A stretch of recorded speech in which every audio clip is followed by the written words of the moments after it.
जन्माद्यस्य यतोऽन्वयादितरत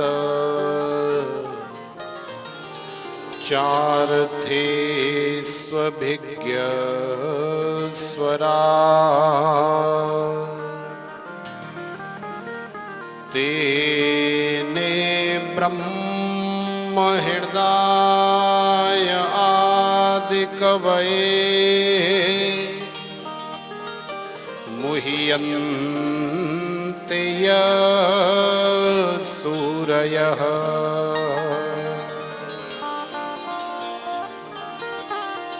तेजो वारिमृदां यथा विनिमये यत्र त्रिसर्गो मृषा धाम्ना स्वेन सदा निरस्तकुहकम् सत्यं परं धीमहि सत्यं परं धीमहि धर्मः प्रोज्झितकैतवोऽत्र परमो निर्मत्सराणां सतां वेद्यं वास्तवमत्र वस्तु शिवदम्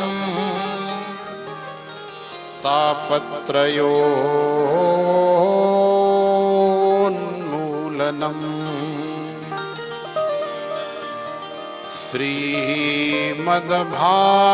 श्रीमद्भागवते महामुनिकृते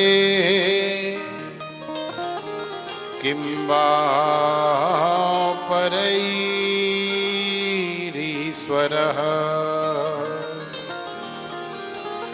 सद्यो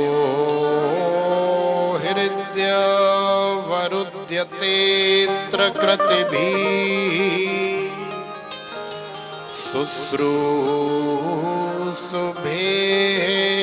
शुश्रूषुभिस्तक्षणा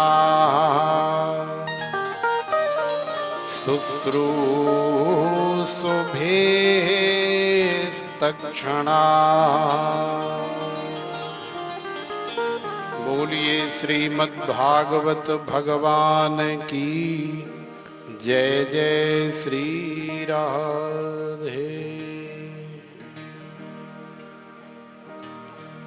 तो देखो श्री सूत जी महाराज कह रहे हैं कि हे सौनकादि ऋषियों, श्री सुखदेव जी महाराज कह रहे हैं कि हे राजन, और हम कह रहे हैं हे देवियों, हे सज्जनों, हे माताओं, हे बहनों, नेमिषे निमिष क्षेत्रे ऋषयः सौनकादय सत्रम स्वर्गाय लोकाय सहस्र सममासतः।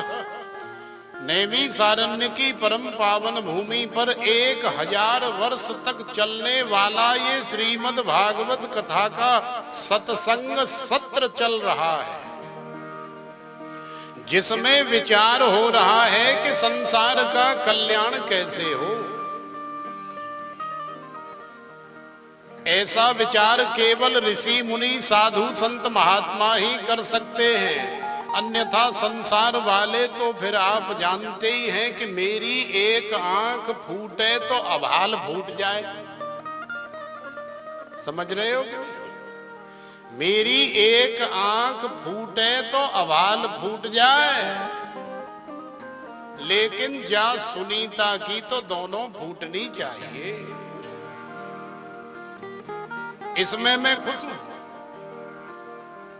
ये संसार की सोच होती है, मेरी एक टांग टूटे तो अबाल अबई टूट जाए, लेकिन जब विनीता की तो दोनों टूटनी चाहिए, तब मुझे तसल्ली मिलेगी, तब मुझे मजा आएगा।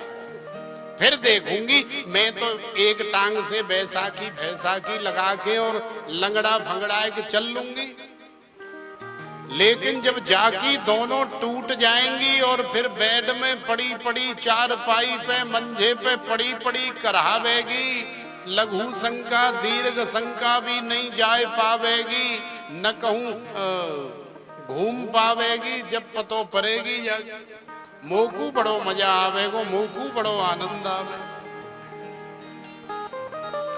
तो संसार की तो ये सोच होती है एक दूसरे के प्रति। यदि कोई पहाड़ की चोटी चढ़ रहा हो तो पीछे से आने वाला हमेशा उसकी टांग पकड़ करके खींच करके डाल लेता है, अरे भैया तू कहां जा रहा है यार, हमसे आगे हमसे ऊपर यहीं रहे, अरे हमको देखना, हम यहाँ खड़े हैं और हमसे पीछे हो जा। तू ऊपर कैसे जा सकता है, तू आगे कैसे जा सकता है, तेरा कल्याण कैसे हो सकता है। लेकिन संत महापुरुषों की सोच संसार की सोच से अलग होती है। इसलिए नेमिषे निमिष क्षेत्रे ऋषयः शौनकादय सत्रम स्वर्गाय लोकाय सहस्र सममासत। विचार हो रहा है संसार का कल्याण कैसे हो। श्री शौनकादि ऋषि हाथ जोड़ करके श्री सूत जी महाराज से निवेदन कर रहे हैं कि महाराज संसार वालों के पास बहुत ज्यादा समय नहीं है, अल्प समय है, कम समय, तो कम समय में ज्यादा से ज्यादा लाभ मिले, कोई ऐसा उपाय बताइए। किम श्रेयः शास्त्र सारकः स्वावतार प्रयोजनम और किम कर्म केवताराश्च धर्मः कम शरणम गतः। देखो 6 सवाल पूछे गए, उन्हीं 6 सवालों में संपूर्ण श्रीमद् भागवत सुनाई गई। कौन कौन से 6 सवाल पूछे गए? तो पहला सवाल है कि प्राणी मात्र का कल्याण कैसे हो। दूसरा सवाल है महाराज शास्त्र बहुत हैं, ग्रंथ बहुत हैं, इतना हमारे पास न पढ़ने के लिए समय है न सुनने के लिए समय है, तो महाराज कोई छोटा सा उपाय बता दें कि घर गृहस्थी से हम जो भी 10, 20, 50 मिनट निकाल पाते हैं उतना समय लगा लें आपके बताए हुए उपाय में, तो हमारा कल्याण हो जाए। तो शास्त्र बहुत है, लेकिन महाराज कोई सार हमको बता दीजिए। और भगवान के अवतार मुख्य रूप से तो 24 अवतार हैं ही, लेकिन असंख्य भगवान के अंशावतार हैं और अनगिनत भगवान के नित्यावतार हैं। तो भगवान के अवतारों की संख्या कौन गिने। तो महाराज संसार में भगवान अवतार क्यों लेते हैं, क्या आवश्यकता है भगवान को अवतार लेने की। क्योंकि भगवान यदि संसार को अपने संकल्प से प्रकट कर सकते हैं, पालन पोषण लालन कर सकते हैं, समय आने पर जब संहार कर सकते हैं, तो फिर भगवान को यहाँ अवतार लेकर के आकर के और दुनिया भर की माथा पच्ची करने की आवश्यकता क्या है। भगवान जहां भी हैं वहीं से संकल्प करें, सारे राक्षस मर जाएंगे। तो क्या आप सोच रहे हैं कि भगवान यहाँ संसार में राक्षसों को मारने के लिए आते हैं। चलो मान लिया कि भगवान अवतार लेते हैं, तो क्यों लेते हैं और किस किस अवतार में भगवान आते हैं और कौन कौन से अवतार में भगवान ने कौन कौन सी लीला करी, महाराज जरा बताओ हमें। मानव जीवन का परम उद्देश्य परम लक्ष्य क्या होना चाहिए। भोजन करना शरीर को स्वस्थ रखने के लिए आवश्यक है, लेकिन इतना भी भोजन न करें कि हमारा जीवन ही भोजनमय हो जाए, केवल खाने पीने में ही अपना जीवन न लगाएं, समय न बर्बाद करें। उतना अवश्य खाएं जितनी आवश्यकता है। ज्यादा खाएंगे तो फिर आप जानते ही हैं कि सारी बीमारियों की जड़ ज्यादा खाना।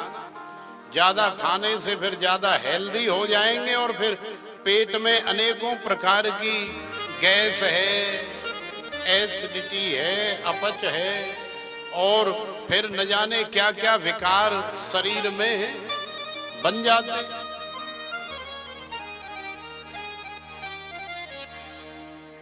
तो भगवान ने अवतार लिए, भगवान ने कौन से अवतार में क्या क्या लीला करी, और जब भगवान अपनी संपूर्ण लीलाओं को करके अपने स्वधाम चले गए तो फिर महाराज ये धर्म कहाँ गया जिस धर्म की स्थापना करके भगवान गए थे। क्योंकि भगवान के जाने के बाद तो बड़े बड़े राक्षस हुए और वो राक्षस इतने बड़े बलवान हैं महाराज कि वो तो धर्म को ऐसे चुटकियों में उखाड़ करके फेंक देते। तो आपके जाने के बाद फिर ये धर्म किसकी शरण में गया, कहाँ गया, इसका रक्षण कैसे हुआ। तो देखो ये 6 प्रश्न श्रीमद् भागवत में पूछे गए हैं। सोनकादि ऋषियों की तरफ से श्री सूत जी महाराज के चरणों में निवेदन किया गया है और इन्हीं प्रश्नों के उत्तर देते हुए श्री सूत जी महाराज ने सारी कथा सुनाई। लेकिन सारी कथा सुनाने से पहले श्री सूत जी महाराज ने अपने गुरुदेव श्री सुखदेव जी महाराज का वंदन किया, उनका स्मरण किया। यम प्रव्रजन्तमनुपेतमपेत कृत्यम द्वैपायनो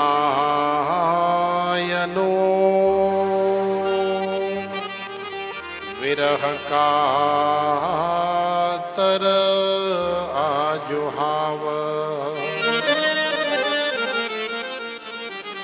पुत्रेति तन्मयतया तरवोभिनेदुस् तं सर्वभूत हृदयं मुने मानतोऽस्मि। यः स्वानुभावमखिल श्रुतिसारमेकम् अध्यात्मदीपमतितितीरसतां तमोन्धम्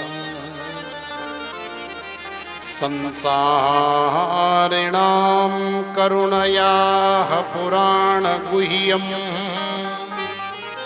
तं व्याससूनुमुपयामि गुरुं मुनीनाम्।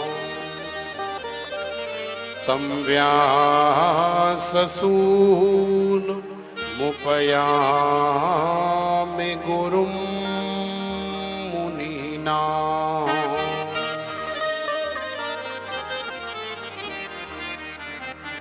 अपने गुरुदेव श्री सुखदेव जी महाराज का स्मरण किया। श्री सुखदेव जी महाराज का जीवन चरित्र आप जानते हैं, कैसा अद्भुत अलौकिक चरित्र है श्री सुखदेव जी महाराज का। भोले बाबा मैया पार्वती को कथा का श्रवण करा रहे हैं। अब ज्ञान की बातें ज्यादा सुनते सुनते मैया पार्वती को लग गई नींद, ओंग आ गई, झपकी हो गई।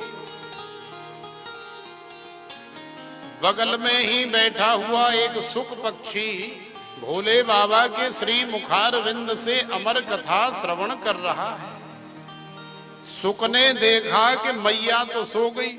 अब मैया सो गई, यदि हूं हूं करना बंद हो गया तो भोले बाबा आंखें खोल देंगे कि आखिरकार हमारी पार्वती हूं हूं हूं करा क्यों नहीं भर रही है। तो प्रेम से बोलो राधे राधे।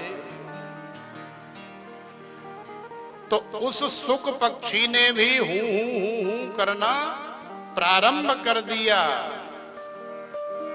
और जैसे ही कथा का विश्राम हुआ भोले बाबा ने जयकारा लगाया, बोल द्वारिकाधीश भगवान की जय। फट से मैया की आंख खुली और क्या कह रहे हो प्राणनाथ दीनानाथ भोलेनाथ, हो गई कथा? अरे देवी हो तो गई। अरे ऐसे कैसे हो जाएगी, मैंने तो केवल 2 दिन की कथा सुनी, बाकी 5 दिन की कथा तो मैंने सुनी ही नहीं। अरे क्या कह रही हो भागवन, हम कैसे विश्वास करें? क्योंकि हम जब जब चाहते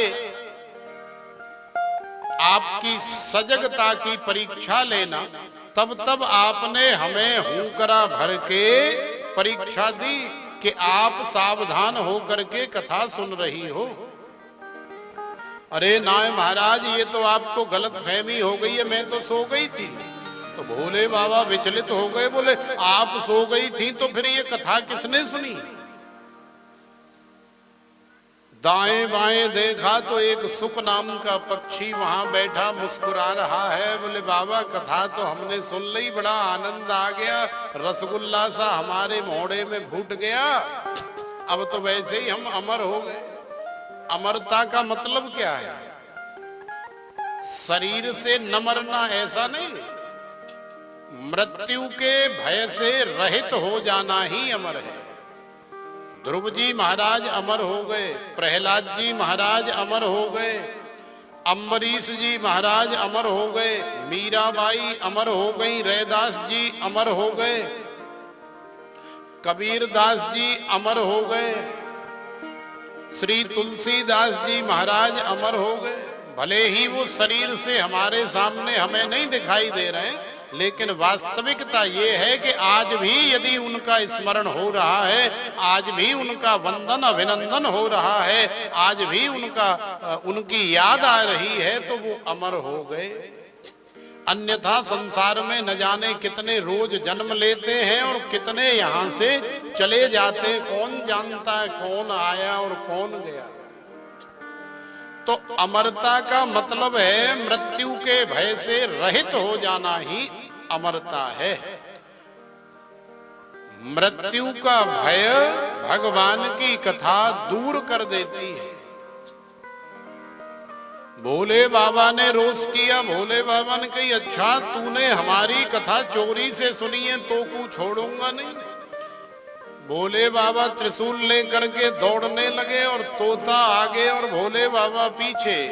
सामने कैलाश मानसरोवर से यदि आप आओगे तो नीचे की तरफ बद्री नारायण माने बद्री विशाल भगवान आपको मिलेंगे। बद्रीनाथ धाम में महर्षि वेदव्यास जी ग्रंथों का लेखन कर रहे हैं। बड़ी सुंदर पर्ण कुटी बनाई है। उस कुटिया में महर्षि वेदव्यास जी की अर्धांगिनी जिनका नाम है श्री विटका देवी, विटका देवी जी अभी अभी भोजन करके आई। कुटिया से बाहर निकल करके और विटका देवी को भगवान की प्रेरणा से बड़ी जोर से झमाई आ गई। जमाई जानते हैं कि नहीं अवस्थी जी? अब पता नहीं बहुत लोग जानते हैं कि नहीं।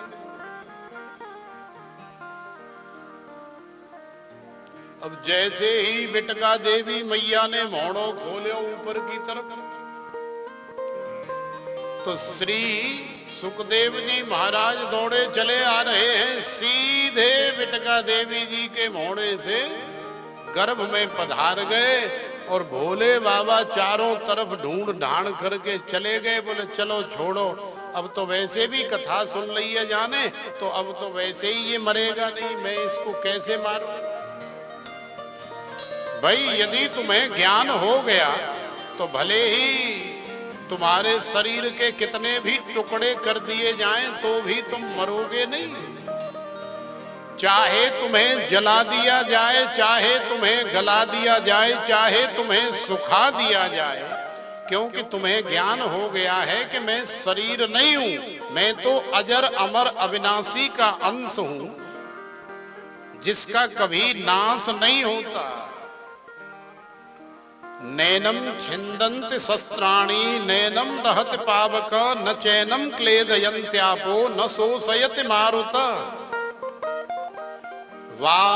वांसांस जीर्णान यथा विहाय, नवान ग्रहणात नरोपराणि, तथा शरीराण विहाय जीर्णा, न्यन्यान संयात नवान देहि।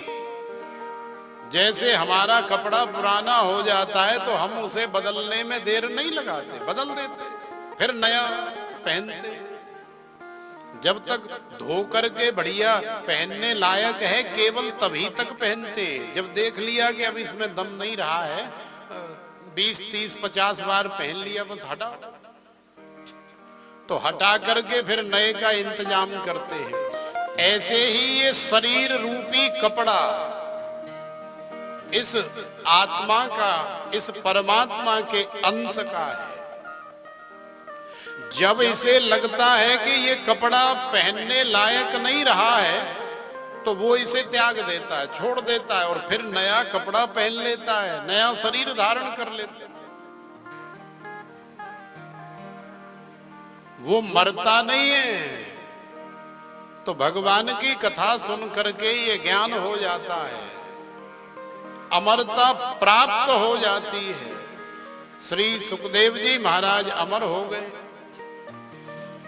श्री सुखदेव जी महाराज भगवान की माया से बचने के लिए गर्भ से बाहर आना ही नहीं चाहते। महर्षि वेदव्यास जी ने प्रार्थना करी तो महर्षि वेदव्यास जी की प्रार्थना सुन करके आपस में पिता पुत्र में वार्तालाप हुआ। तो श्री सुखदेव जी महाराज ने कहा कि भगवान की माया बड़ी बलवती है।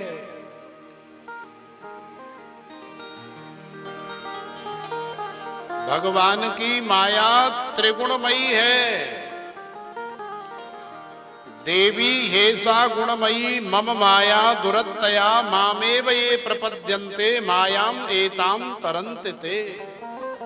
कबीर माया बेसवा दोनों की एक जात, आवत को आदर करे जात न पूछे बात। भगवान की माया जब लपेटती है जीव को तो पता ही नहीं लगता है। कैसे लपेटती है?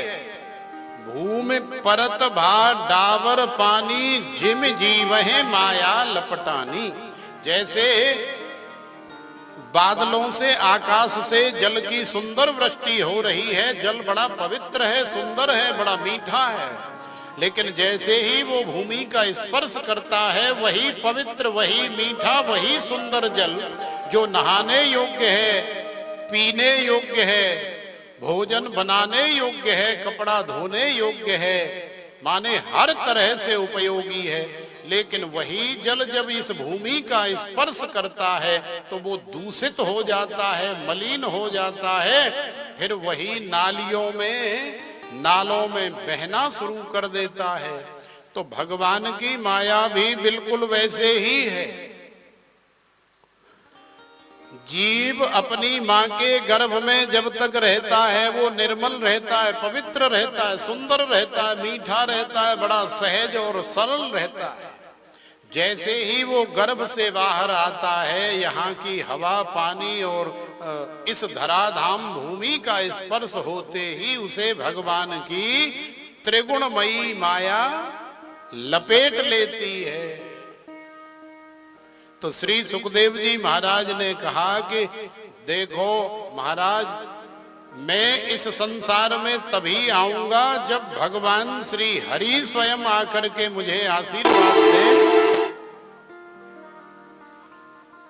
मैं इस संसार में तभी आऊंगा जब भगवान श्री हरि आशीर्वाद दे कि बेटा तुझे मेरी माया नहीं सताएगी। तो भगवान को भी आना पड़ा।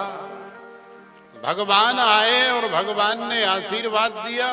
तब जाकर के श्री सुखदेव जी महाराज गर्भ से 12 वर्ष बाद आए और फिर गर्भ से बाहर आते ही सीधे जंगल की तरफ चल दिए।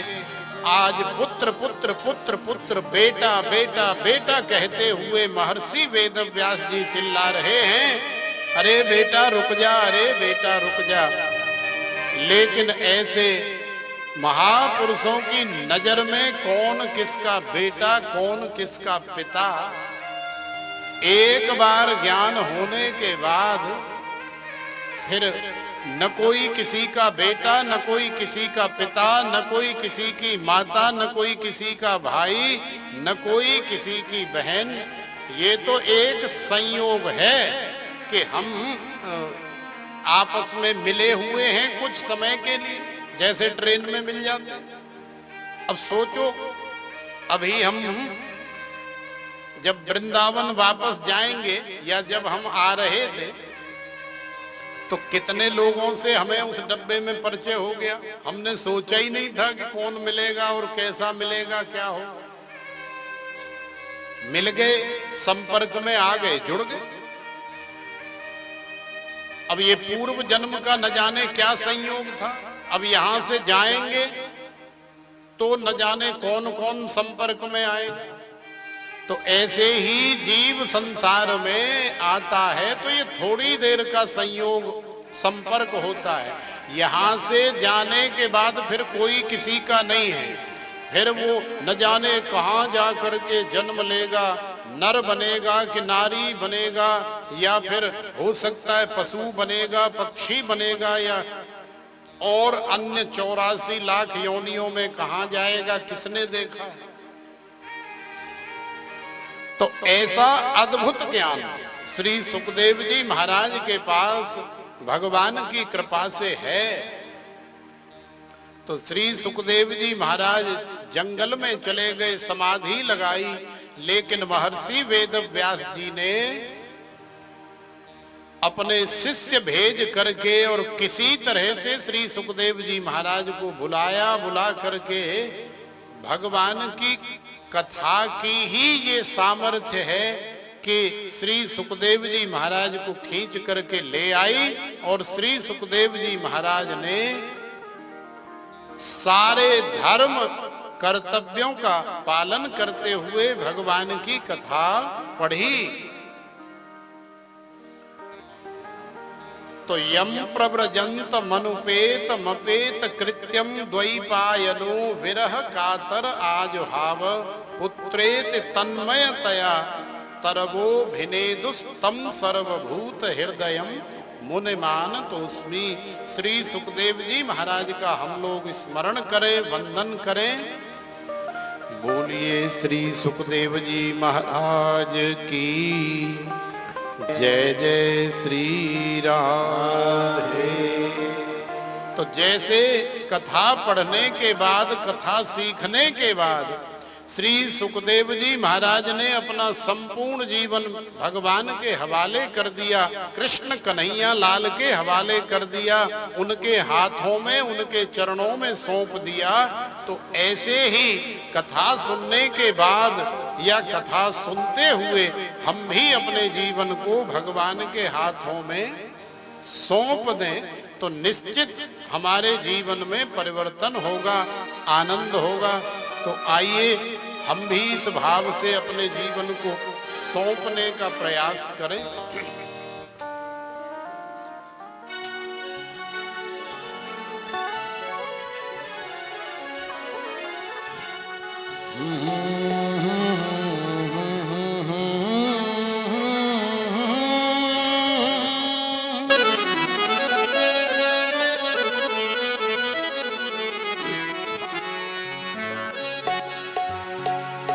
अब सौंप दिया इस जीवन का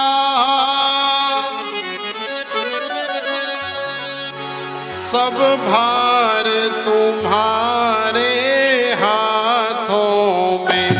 अब सौंप दिया इस जीवन का सब भार तुम्हारे हाथों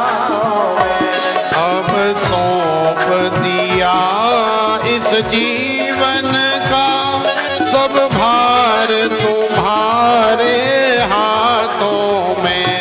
अब सौंप दिया इस जीवन का सब भार तुम्हारे हाथों में। है जीत तुम्हारे हाथों में और हार तुम्हारे हाथों में।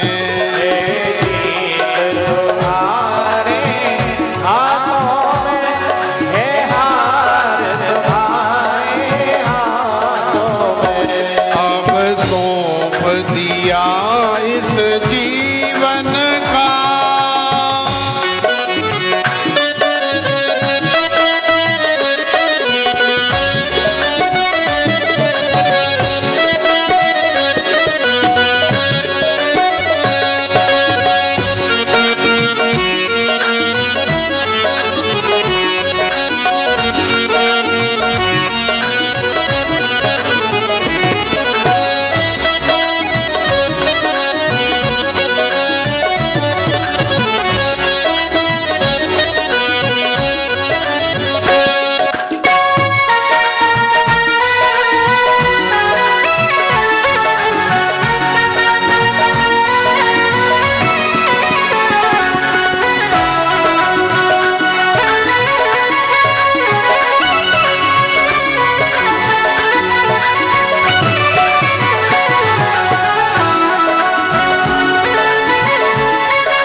बस एक यही, मेरा निश्चय बस एक यही, मेरा निश्चय बस एक यही, मेरा निश्चय बस एक यही।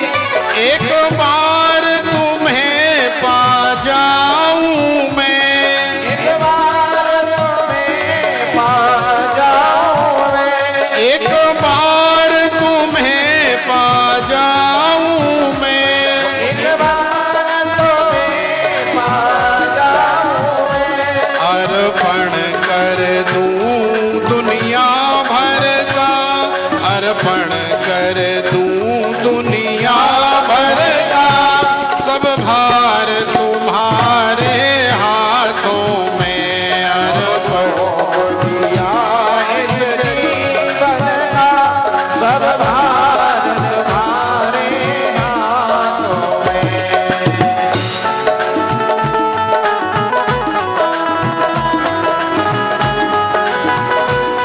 राधे राधे।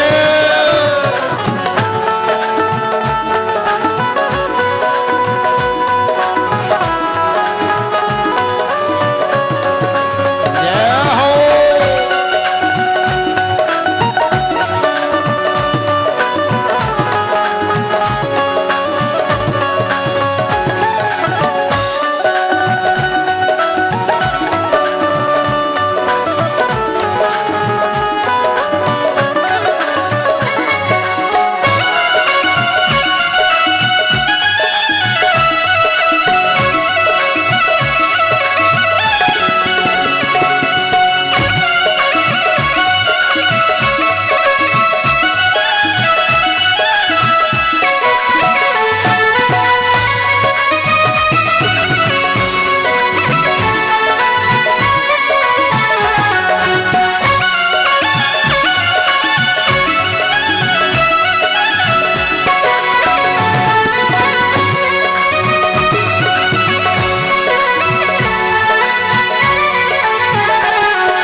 यदि मानुष का मुझे जन्म मिले, यदि मानुष का मुझे जन्म मिले, यदि मानुष का मुझे जन्म मिले, यदि मानुष का मुझे जन्म मिले,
सेवा करूं,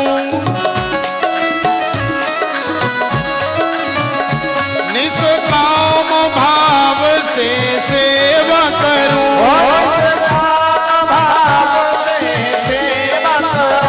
फिर अंत समय में प्राण तजूं, फिर अंत समय में प्राण तजूं, फिर अंत समय में प्राण तजूं, फिर अंत समय में प्राण तजूं। साकार तुम्हारे हाथों में, साकार तुम्हारे हाथों में, अब सौंप दिया इस जीवन का।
बस भेद यही, बस भेद यही, तुम में मुझ में बस भेद यही, बस भेद यही। मैं नर हूँ तुम हो नारायण, मैं नर हूँ तुम हो नारायण, मैं हूँ संसार के हाथों में, मैं हूँ संसार के हाथों में, मैं हूँ संसार के हाथों में, संसार के हाथों में, संसार तुम्हारे हाथों में, संसार तुम्हारे हाथों में। अब सौंप दिया इस जीवन का सब भार तुम्हारे हाथों में, तुम्हारे हाथों में, है जीत तुम्हारे हाथों में और हार तुम्हारे हाथों में।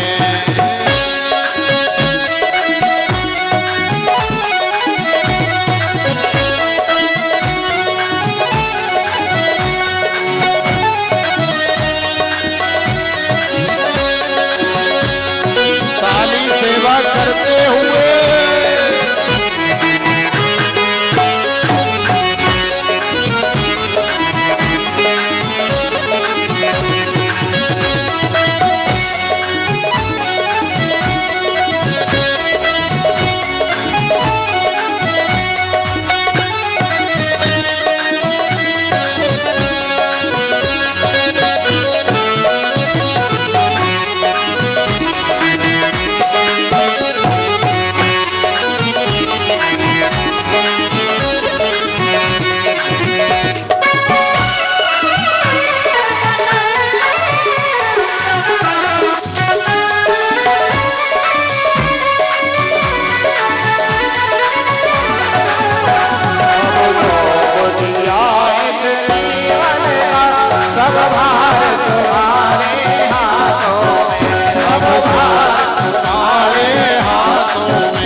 राधे।